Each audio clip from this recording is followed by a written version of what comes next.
Sia lodato Gesù Cristo e avanti con Maria. Carissimi, vengo a darvi appuntamento dopo questa pausa estiva indimenticabile nella quale ci hanno acquisito Piccola Nazareth, ma noi siamo sopravvissuti perché ci accompagna la Madonna per un appuntamento imperdibile. Domenica 6 ottobre a Milano alle ore 14:30 ci ritroviamo, per quanti lo vorrete, per un momento di preghiera. L'ultimo nostro raduno è stato a giugno a Firenze, una lunga estate che adesso volge al termine. Vi aspettiamo con la corona del rosario in mano, noi il popolo dei rosarianti, a Milano domenica 6 ottobre, prima domenica del mese dedicato alla Madonna del Rosario. Reciteremo insieme il Rosario, accoglieremo la statua della Madonna, benediremo tutti i bambini e faremo la consacrazione alla Madonna e la recita della supplica alla Madonna del Rosario di Pompei. Domenica 6 ottobre, Milano, avanti con Maria e a presto. May Jesus be praised and onward with Mary.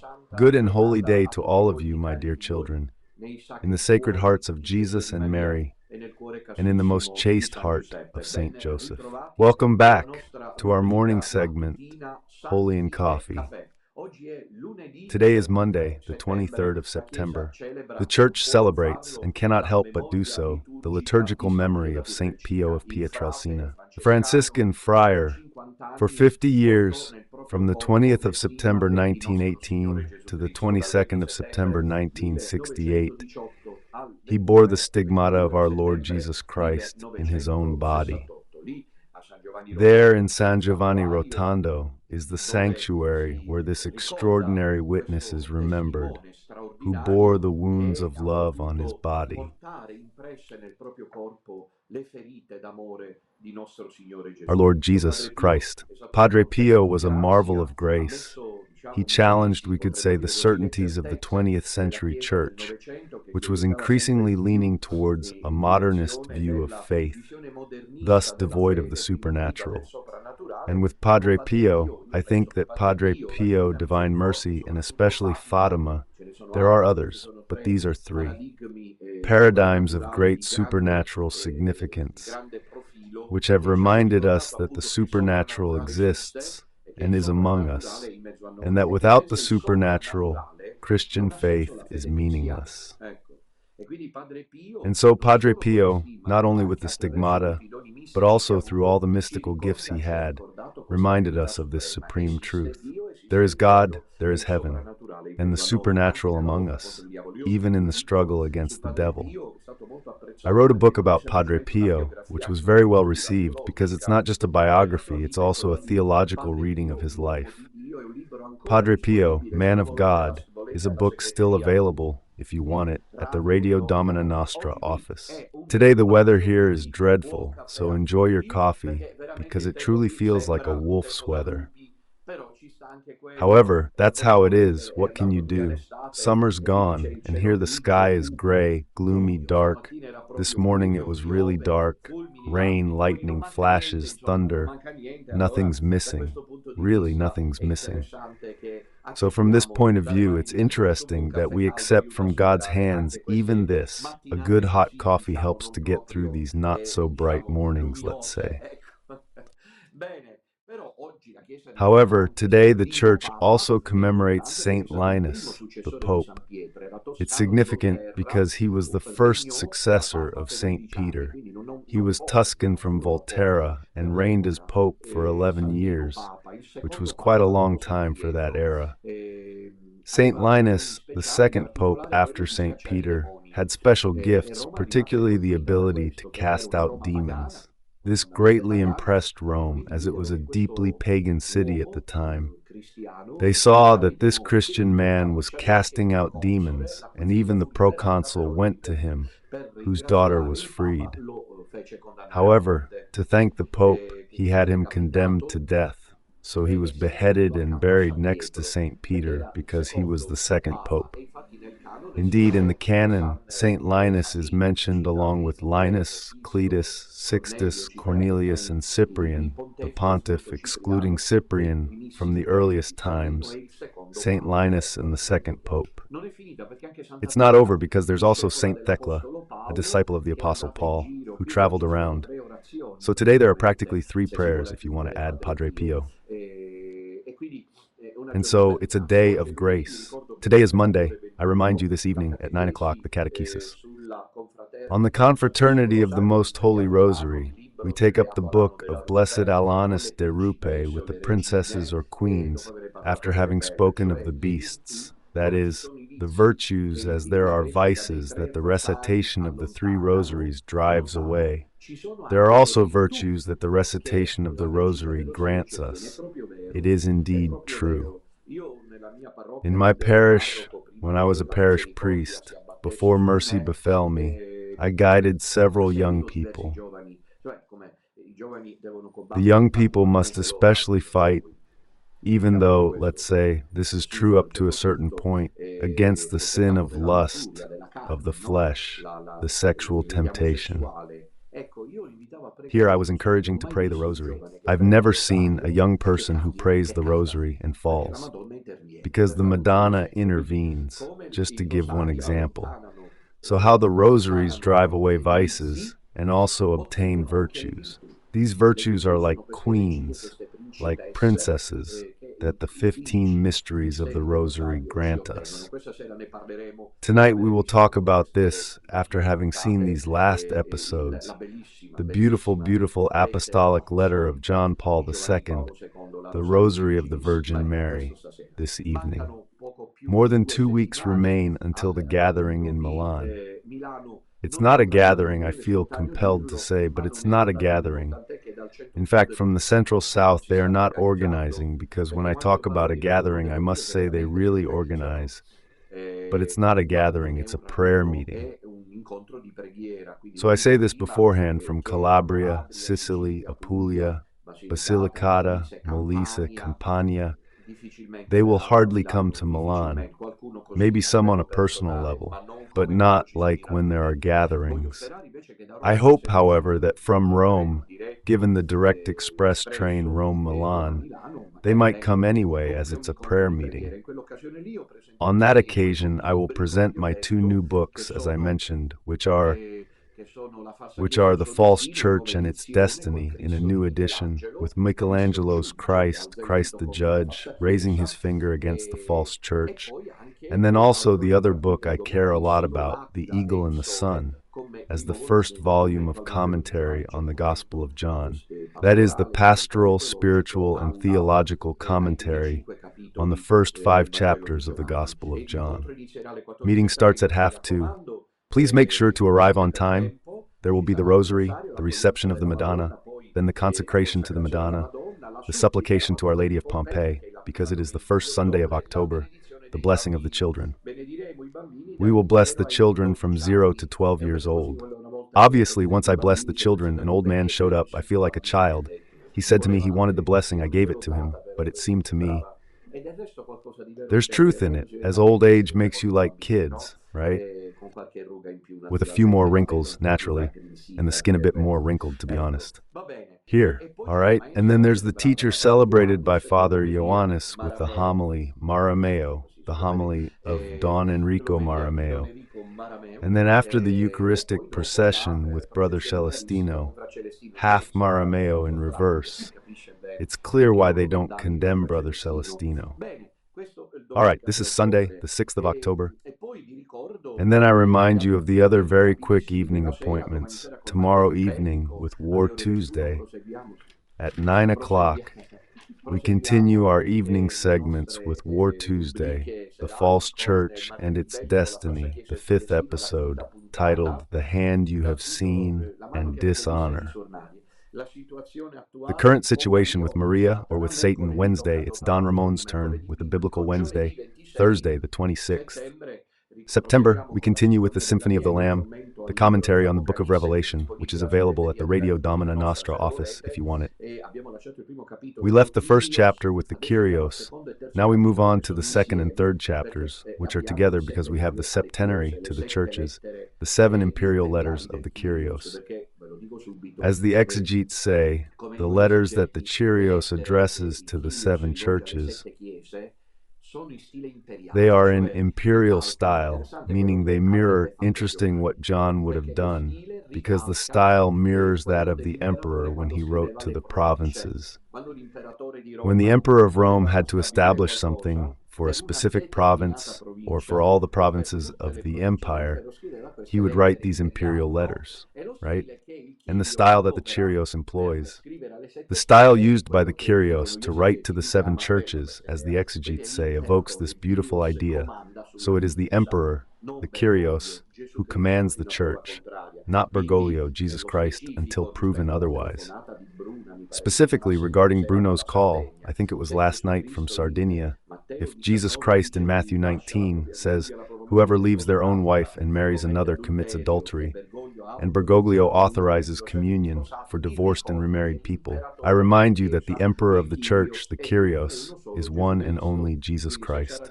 So if Jesus Christ is right, the Antichrist can't be right, to put it simply. And on Thursday, we'll talk about these interesting things. And then on Saturday, there's the appointment with the lives of the young saints. The young saints will discuss this Saturday, our small great heroes of faith. See that beautiful, pure face? Look at those eyes. The youngest we'll talk about was 7 years old when she died, or 7 or 8 years old. Her name was Odette Vidal Cardozo. She became a saint in a short time, became a saint quickly, and is somewhat venerated. However, Daniel, who called yesterday from Italy, from the north, but is Brazilian, is right when he said that in Brazil, these figures, like Antonino da Rossi Marmo, are not venerated because there's liberation theology there, which is solely a social commitment. In the 70s, the Jesuits invited people to take up arms, and some even reduced themselves to that. There were priests who left the cassock to become warriors in Ecuador, El Salvador, Colombia, and even, I thought only of those regions, Nicaragua. Now is not the time to talk about it because I need to discuss an important topic, the case of Monsignor Oscar Romero, which I personally believe is entirely different. He did not take up arms, he took up the gospel. And it's true that perhaps there was a slight lack of the spiritual component, just like with Father Lino Puglisi. These church figures, from this perspective, seem a bit unpleasant to me. I would never feel up to fighting against crime of any kind. Without speaking of Jesus and the Madonna, specifically the Rosary, you understand me, the Immaculate Heart, which might seem trivial, but in my opinion, they make a difference. Here, in Monsignor Oscar Romero, this dimension is certainly missing. It's absent. It's not there. If it is, it's implied. And that's because he too, despite everything, despite being a saint, because he was a saint, I have no doubt he was a saint. However, he was also an heir to this Latin American ecclesiological vision of the Latin American Episcopal Conference, which since the 1970s, despite all the refusals from Cardinal Ratzinger, prefect of the faith, has invested in the theology of praxis, in political, cultural, subversive, revolutionary action. The theme of Marxist revolution was used by the Latin American bishops instead of conversion. The theme of grace has been replaced by the theme of social redemption. No, that's not the gospel. The church must certainly stand with the weakest, the last, the poor. But be careful, it must be done not just as a preferential, fundamental, and exclusive option. Because then it is merely a sociological, ideological vision. Christianity exists to proclaim the salvation of souls, to prepare for eternal life. Christianity exists to teach conversion, the life of grace, penance, the struggle against the devil, and eternal life. Ready? When these central themes are replaced by words like revolution, social redemption, commitment to the poor, which is the recipe Bergoglio has brought here to Europe and Italy, etc., etc. So it's true that these lives of the saints are particularly neglected, that in Brazil, as in other regions of the world, there is no longer this availability. It's never too late. Who knows what the Madonna wants to prepare? Speaking of Madonna, let's move on to today's topic. The title is quite significant: Medjugorje and the False Church.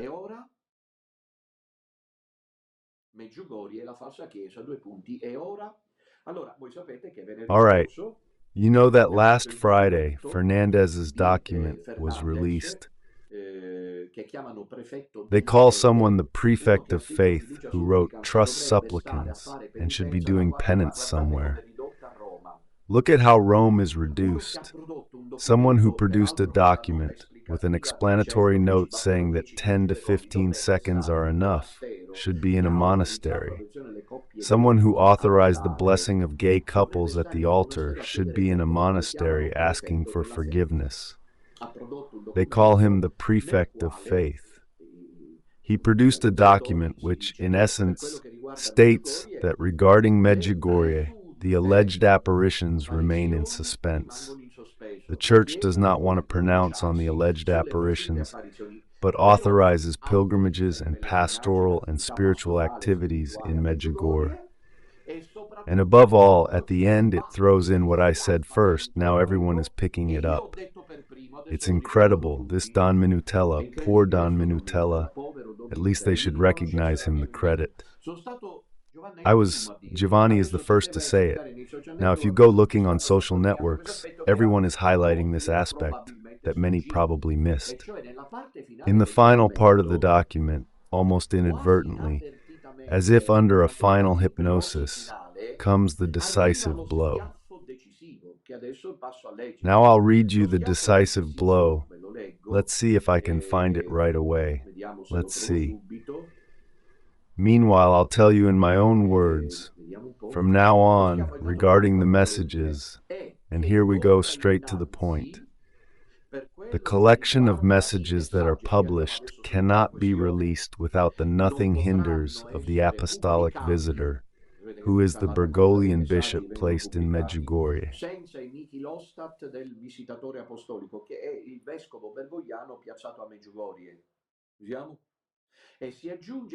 Even messages not made public from the perspective of publications must undergo potential authorization. This is the decisive step. I read 39. The elements gathered in this note, therefore it's a note, allow us to recognize that the conditions are present to proceed with the determination of a nihil obstat. I mean, you can go to Medjugorje, it's not forbidden, but the apparitions are presumed. We suspend judgment. The Bishop of Mostar will then issue the corresponding decree. The apostolic visitor, there he is, a special character for the parish of Medjugorje, that is, this Monsignor who is there on behalf of Bergoglio, will continue to carry out the functions entrusted to him and must ensure that in every publication collecting messages, this note is included as an introduction. And this, all things considered, makes sense if we were in normal times, in the sense that it is a note from none other than the Congregation for the Doctrine of the Faith, signed by the prefect. If in Medjugorje or worldwide you spread the messages, add this note, or why are we here? This aspect here is at this point right and necessary. That which follows should make us reflect, because Fernandez says, and he himself, that is, the apostolic visitor, here's the passage, will then carry out the discernment of any future messages and must authorize their possible publication. Got it? Total control. But this control, if you remember, I told you that for me it's been around for years. For me it's been years. Now they're making it known. Finally, they say that no message can circulate unless the apostolic visitor first. Discernment is being discussed. This word contains everything. Example, right? The apostolic visitor who doesn't decide himself naturally immediately sends him to Rome, you see? Will he be able to get permission not to publish it, not to make it known with corrections, formal, no, substantial, if they concern Pope Francis and the Church? That's why Don Minutella is right. It's unacceptable for a Madonna to appear without lamenting about trust, pleading, because if a Madonna appears and doesn't lament about trust, pleading, she's no longer Catholic. She complained? It's likely. Why keep it secret? Because what they have now communicated is about a check. Because they are clearly talking about this, checking messages, and now they have officially said it, but they have been doing it for a long time. However, we want to act a bit foolish, because that's how they want us to be. The Vatican Masons, the Vatican wolves, the followers of Satan, want us to be fools, like in regimes. You're not deficient. We take you little Nazareth and won't let you build little Tabor in Trebasilige. We turn the world on you, send the media, excommunicate you, reduce you to lay state, and make life hard. Yes, master. Yes, master. Yes, master. You'll be bishop. Yes, master. Yes, master. Yes, master. They need idiots. Now, let's establish the reference point. Suppose we're a bit clueless right now, meaning that until now, mind you, the messages have been circulating. Until last Friday's publication, just as they came out of the Madonna's mouth. Let's suppose, I repeat, the issue would arise of explaining why there is never any mention of the Church going up in flames, Roman Catholicism being destroyed, and yet there's concern about nature, coincidentally nature, war, peace topics, all right? Let's pretend for a moment that it is so, that is, starting from Friday. Fernandez highlights that the apostolic visitor will need to verify the messages, as if we believe that until that moment it hadn't happened. All right, what day is it today? 23. 2 days left until the message on the 25th, the monthly one, right? What Maria Pavlovich receives. The public message, because she, the Madonna, sees her every day. And this message is made known in Italy through Radio Maria, with a live broadcast. I don't know if it's still like this now frequently, between Father Livio, director of Radio Maria, and Maria Pavlovich over the phone. The two read the message, comment on it, and so on and so forth. Ready? All right, now there's this news that the bishop, the apostolic visitor, must first verify the message. What can we hypothesize, dear children? How will Maria behave? Suppose there hasn't been any monitoring of the messages so far. She said the message, she passes it to the parish. I recommend the parish priest, eh? The priest passes it to the bishop. How many hands does this message pass through before being made known? Let's suppose Maria finds out that this message has been altered. What will Maria do?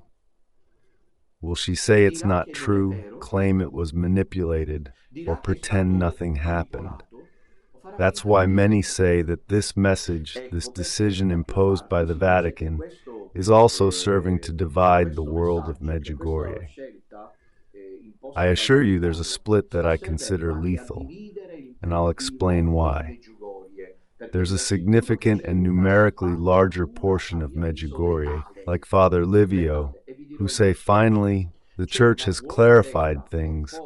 Now everything is clear, we've come out of hiding, and we can go to Medjugorje freely. Cioè è bello, finalmente la Chiesa ha chiarito, adesso è tutto chiaro, siamo usciti dalla clandestinità, si può andare tranquillamente a Medjugorje. They pretend not to notice that the messages are alleged, the visionaries must not meet, and the apostolic visitor has to verify if the messages are acceptable. This is a part. Generally, they are those who belong to what I call the Medjugorje star system, like Paolo Brosio, Father Livio. They all have interests. It's not that they do everything, in my opinion, so transparently. They've lost the good of intellect, in my opinion. Because when they read that the apostolic visitor must contract the messages, they must understand that we are dealing with manipulation, as it happened with Fatima.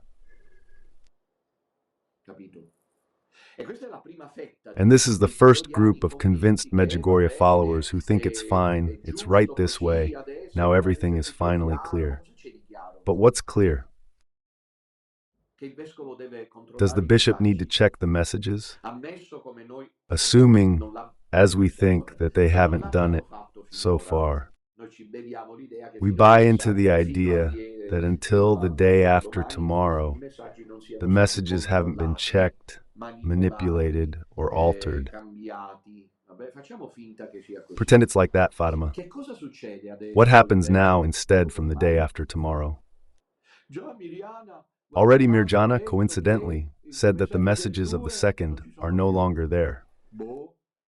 Well, yes, for a while. But indeed, it's interesting, how long has there been manipulation of the wise?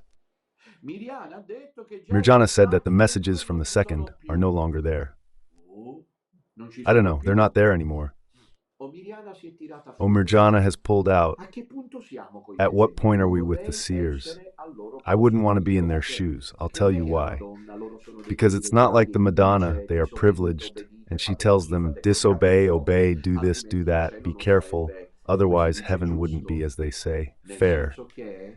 In the sense that even when the Madonna chooses you by appearing, she never takes away your freedom and free life. You can continue to see the Madonna and then end up in hell. Be careful. So it is. You can continue to see the Madonna and be in error. Got it? If seers think Bergoglio is Pope, they're wrong. But it's not like the Madonna has to tell them directly. Perhaps she can send a message to everyone to make it clear, but she doesn't tell them personally. Too easy. They must get it. Got it? What will the seers do then? They will submit to these decisions, where, if you have noticed, the central theme in the note regarding messages intended as gifts from heaven is absolutely overlooked. The supernatural is spectacularly destroyed in view of not knowing what. This is the first world, happy because there is a second position, opposite to the first in the Meggiorian world, now I won't mention names, where instead concern, discontent, dissatisfaction, unease, and embarrassment arise in understanding what to do now. And there are those who say, but now that Maria's message arrives, should we believe that the bishop looked at it without altering it? Who assures us they won't do it? Someone said, I heard it this morning, we are witnessing the loss of the possible purity of the message given by the Madonna. I have thought so for a long time, thank God. But now it is possible, no, it is official. It is official that indeed this note has created division. It has tried not to displease anyone.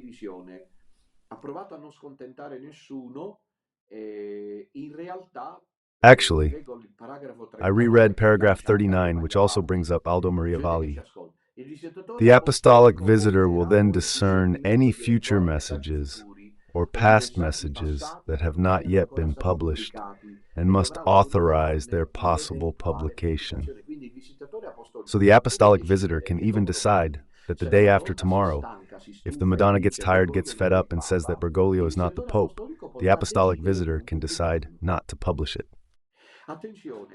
Be careful also when talking about past messages that have not yet been published. Does it seem to you that there is this problem? Father Livio is so cunning that it is now diabolical. How come he doesn't notice these things? Let's stop at this point, 39 in the parenthesis, or of past messages that have not yet been published. Does it seem to you that there are past messages not published? New officially no, or maybe is. For example, it is possible that in these years, I'm giving an example, 𝐕𝐢𝐻𝐵 may have known from the Madonna that there is male in the church, and that already in advance, even before the explanatory note, the Holy See in bad faith did not want to make it known. Do you understand me? In mala fede non l'ha voluto rendere noto, mi state capendo? E mettere le mani avanti. It's a case of covering one's tracks after the fact. We have other messages that are not known, and we have decided not to publish them now and never will. Father Livio is unaware. I also know from some sources, since Bergoglio acts on behalf of Lucifer, he has brought division. Where the devil is, there is division. He has divided everything with everything. This is a great victory. We are all divided Catholics. Until Benedict XVI, despite the presence of the neo-catechumenal way and Opus Dei, we were all within the Catholic Church. Ready? Now we're all divided, everyone against everyone. For example, I say this with the benefit of the doubt, but I've been told that there might be some distancing by the seers, at least some seers, from Father Livio.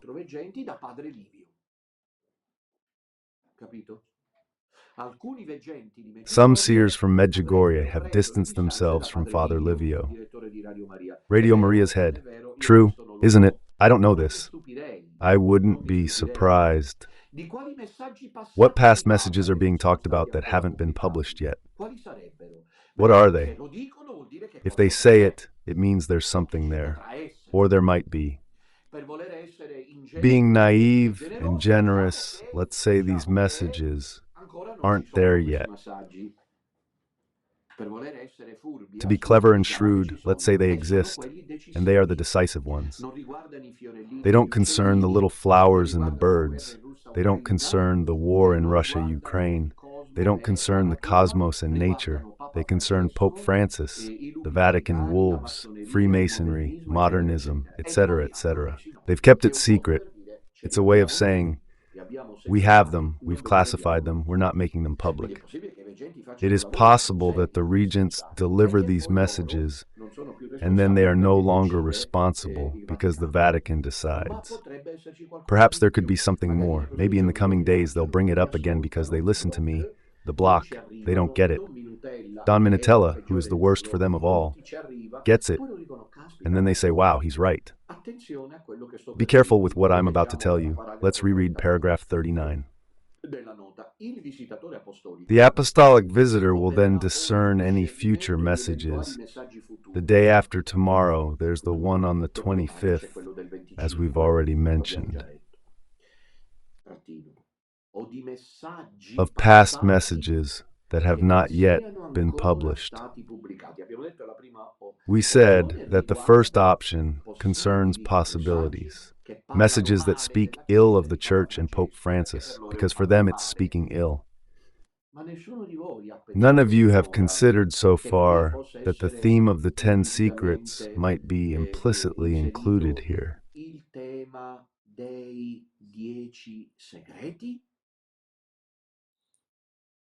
The 10 secrets are past messages that have not yet been published. And so the Vatican wolves have covered their bases, saying that any future messages or even past ones, because the 10 secrets were given, it must be said, almost in the mists of time, have not yet been published, and the Holy See can get involved there. And Father Livio is pleased. He hasn't stopped these days, rambling on, thanking Pope Francis, and he also thanked Cardinal Fernandez, saying that one is an intelligent man. Let's thank Pope Francis. The Madonna inspired him. It's the Madonna who inspired Pope Francis with these decisions. If it's true that the seers sent him packing, I have even more reason to go to Medjugorje. However, I'm telling you, don't go to Medjugorje, go elsewhere, but don't set foot in Medjugorje. There's a different air, a different sun over the hills of Medjugorje. That was a prophetic song. The air is tainted by Satan through the false church of darkness, which, with the complicity of those who should not have, including Father Livio, has intervened. If Radio Maria had, as was necessary, dissociated itself from the Luciferian politics of Bergoglio regarding Medjugorje, maybe, I don't know, it would be a bit different. Instead, Radio Maria is there with Father Livio, who justifies trust, pleads, gasps, dies joyfully, peace to Mother, all religions are the same. Then you go listen to Father Livio and you say, what the heck? How have you ended up like this? What a pity you are. Lord, save us before we can betray you. Let us die before we end up like this. Go listen to Father Livio in the 1990s when he spoke of the only true religion, when he condemned religious syncretism, when he even went so far as to say, no, Judaism and Islam are not the three religions with Christianity, because Christianity is an absolute dogma. What does Father Livio say about Pope Francis's statements on the retirement of gay couples? Nothing. The Our Father does not abandon us in temptation. And all those enormous things that ended up changing the statute, the identity of Roman Catholicism, with the complicity of these subjects. If there had been a different stance from Radio Maria has failed. Radio Maria is a dry fruit that God has cut off, and you can see it. You listen to Father Livio, this never again. But dear son, because I get distracted, I'm not a robot. Have patience.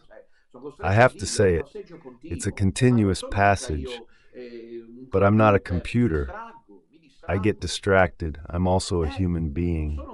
I get distracted.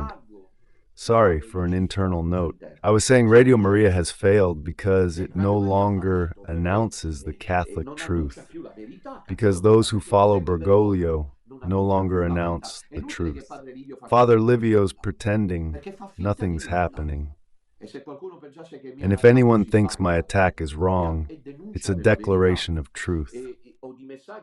Messages from the past that have not yet been published. Conclusion. Authorize it if necessary, the potential publication, and then would you be willing? Yes, Master. Yes, Master. Yes, Master.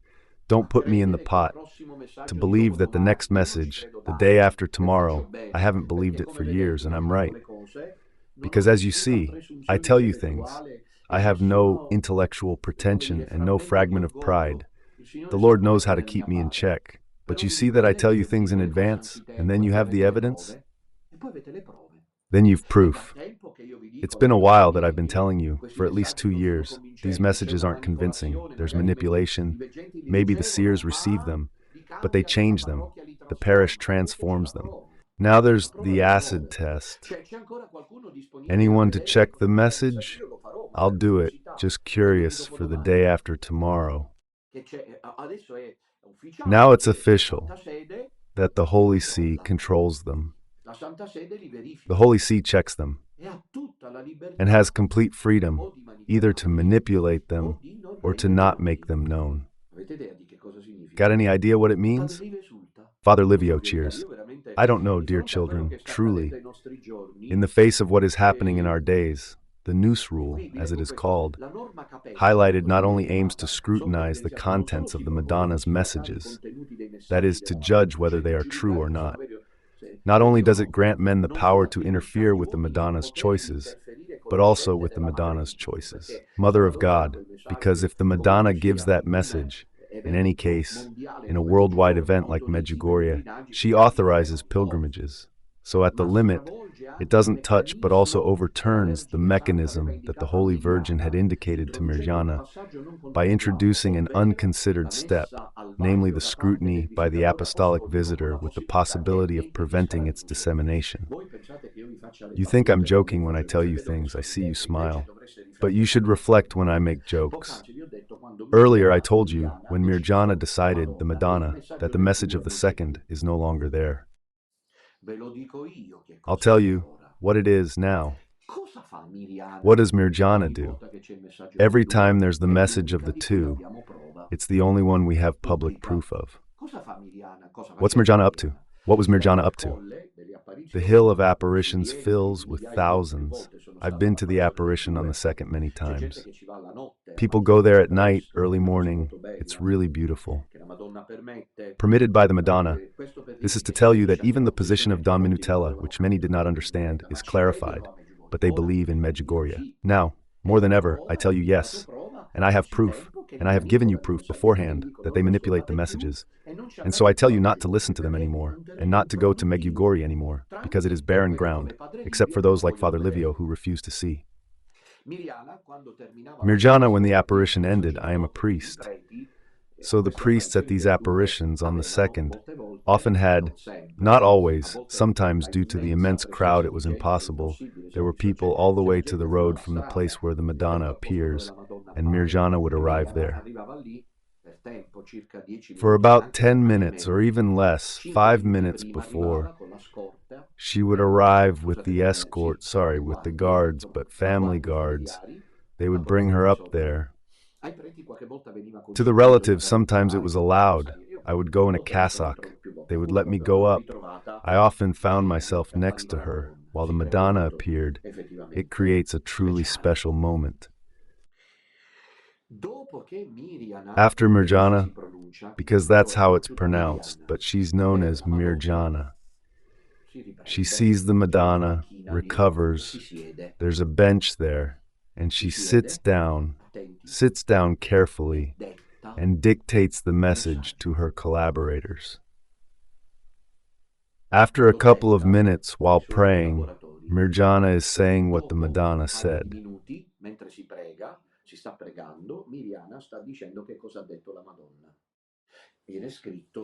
It is written by her collaborators, written in Croatian and translated.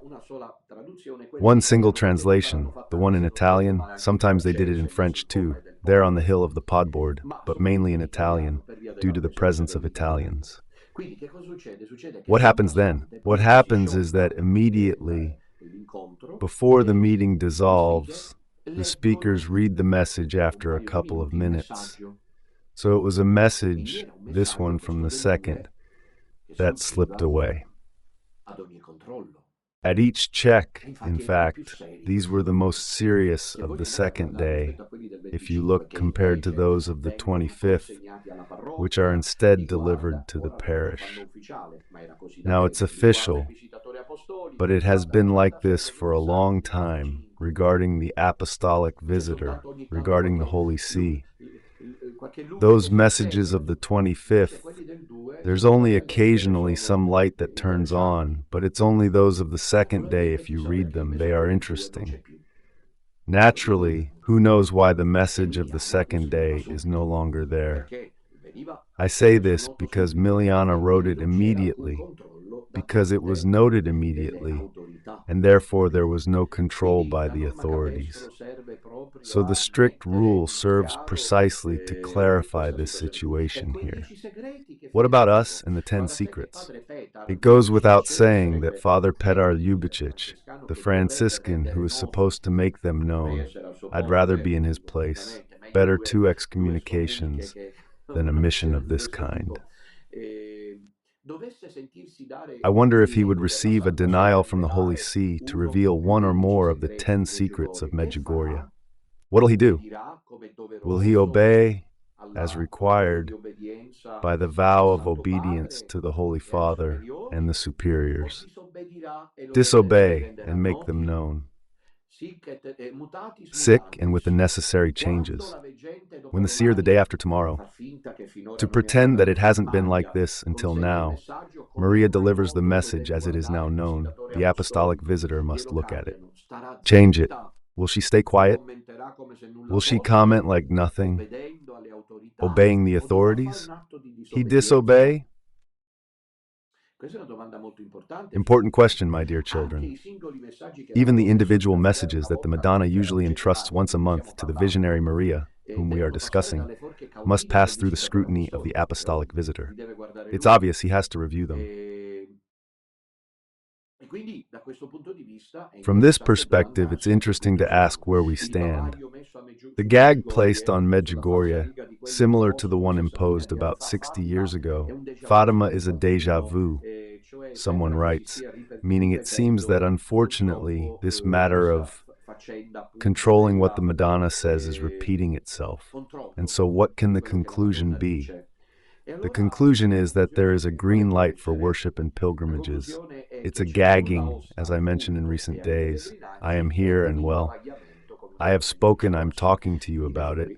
I will talk about it again now, more than ever, because the mask is off. And I can at this point speak to you, because those who care about me and trust me can say, wow, even on this he got it right. Father got it right on this too, because I was saying it and I targeted it, that the messages are manipulated, controlled. It seemed surreal, but it's Fernandez himself who says it. And so we are concerned with Medjugorje, advising you not to go there. Stop listening to Medjugorje's messages. Boycott them. If they were gone, it'd be a good answer, but Catholics aren't serious. What's the serious answer now? Pilgrims don't go to Medjugorje. Here. They leave it empty. And then we'll see if they don't approve the apparitions and don't get rid of the apostolic visitor. Got it? A serious boycott by Catholics is needed, you say so? You want to be clever? Do you take my messages? Want to pilot them? Don't you want us to meet the seers? What, you think we're fools? We are not going to Medjugorje. It's not an act of disobedience. There's the freedom to go or not to go. The buses should no longer go to Medjugorje. Italians stop going to Medjugorje, then we'll see how they react, since they authorize pilgrimages for the love of God. They do it like the London Palace. They took it for the love of God. The London Palace, really. Look, dear children, I have here with me a book that's part of my historic library. I didn't note the date when I got it, worse for me. Anyway, this book was published in 1984. Here, I'll show it to you. Here it is. The Virgin appears at Medjugorje. There's a close-up of the visionaries, particularly Ivanka, who today is unrecognizable. But how the human body changes, it's an impressive thing. Here, she's almost like a model, a beautiful girl. Today, she's unrecognizable. She's huge. It's quite astonishing. This is a book by René Laurentine, who in '84, yes, goes to Medjugorje, creates a dossier and writes this book that is no longer available, even published by Quiriniana, which is the publishing house and deals with high theology. This is to tell you that it wasn't a matter of little importance.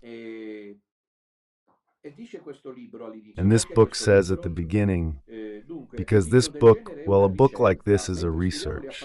As we write, apparitions persist. One seer has stopped seeing, an omen of the end, which according to the messages received will be marked by a visible permanent sign left on the hill for those who will not believe. Now I start to wonder how to interpret these promises from the sky. First of all, the 10 secrets. I'm sorry, it's been over 40 years. It's true that the times of the heavens are not ours, but why announce secrets that will unfold in 100 years if we'll all be dead by then? Agree? Why announce if that generation's gone? Told to those who will live them, and at most they are made known first. Second, it is said that the Madonna, in one of the signs in the secrets, will leave a visible sign for everyone on Podbrdo. When? In what condition? Considering the conquest of the Vatican wolves. Third, it is said that a cousin of 𝐕𝐝Z𝐼, who is without a leg, will grow a leg when the 10 secrets arrive. So say the seers, when is all this supposed to happen? Father Pietro Ljubicic is over 70 years old. He's nearing 80, actually. How will this story of Medjugorje end? Do you know? I tell you what I think. Medjugorje is done. Go in peace. Medjugorje is over. Why does God allow it? God dims the light. When he listens to Father Livio in the 1990s and listens to him nowadays, when he sees the faithful of Medjugorje, all the convinced Bergoglians, the Eternal Father switches off the light. I am not saying that the Madonna no longer appears, because it is likely she still does, but the prophetic, charismatic, and supernatural prominence that Medjugorje once had is no longer there. Don't set foot there. Medjugorje is over. They've crafted the perfect noose to drive the Medjugorje event to suicide, both for pilgrimages and the sacred business. No to the apparitions, no to the messages that disturb, gagging the Madonna for their own plans. The work of Satan's nefarious clique through the Vatican wolves. But all this is useful to make it clear that in the Vatican there is no Pope, Peter is not there, but there are the wolves and Satan's partisans.